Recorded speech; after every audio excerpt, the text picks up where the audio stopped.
of concerning my life before then. It was just this guy that was just outgoing, head us.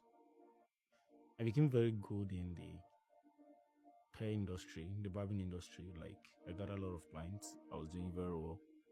And you were some of my clients, they will come, they will be like, Omo, guy, you did very good. I see this guy spoiled my hair for so please. Yeah, I spoiled my hair for so please. And we did good with you. There are a lot of those hair that I was correcting.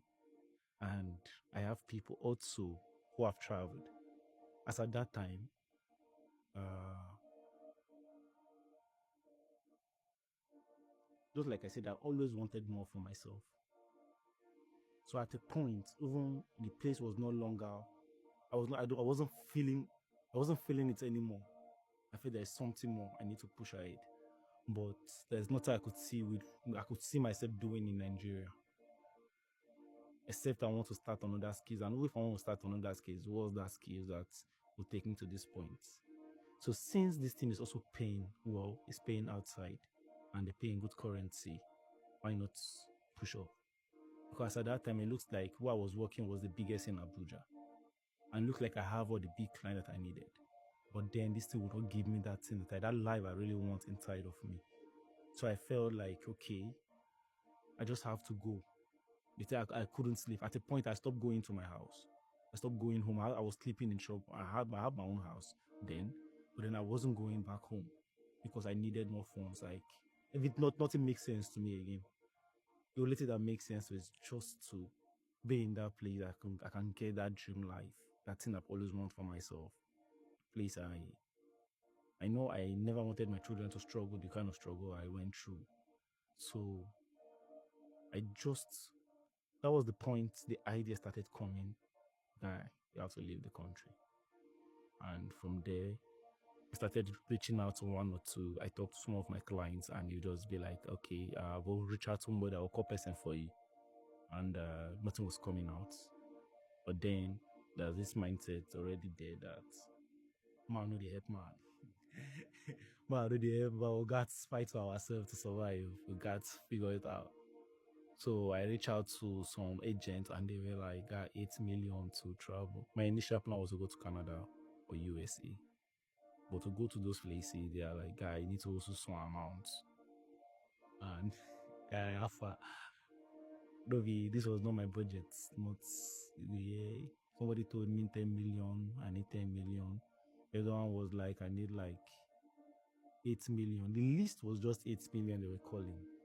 And I don't have that kind of money.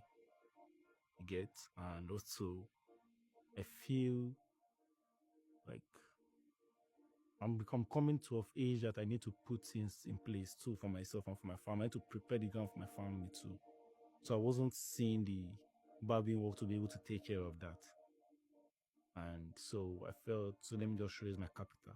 So when I got my capital, what I have with me was, I don't know if I should mention the amount, although I'm not looking. So what I had then was enough to go through the road path. So I made contact, and when I made the contact, and the guy was like, if this thing can bring you here, and when you get to this place, you get to Libya, all you just need to do in Libya is to work more and gather more money. You just cross. There's nothing there, and it's just 4 months journey. And before you know, you don't reach where you dey go. And I'm like, I checked the subtraction. Although I knew it was a dangerous one, but then I wasn't saying it to be that. Like I didn't know it was that dangerous though. So I was just thinking, okay, they'll give and take 4 months. Man, don't run out, don't face everything, need to face everything, don't finish. And the danger I was just seeing was Mediterranean Sea. If you survive Mediterranean Sea, you enter Europe. If you don't survive, you die there. So that was just all I knew about the journey. Yeah, so no more. So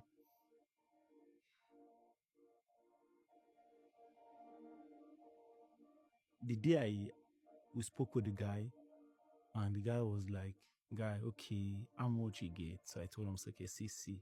So like, okay, this will bring you. And we were two, me and my brother. So the money is enough to carry me and my brother. So I was not like, okay. I believe from that day, I started preparing myself for the worst, for something I don't know about. I remember that day I called my guy.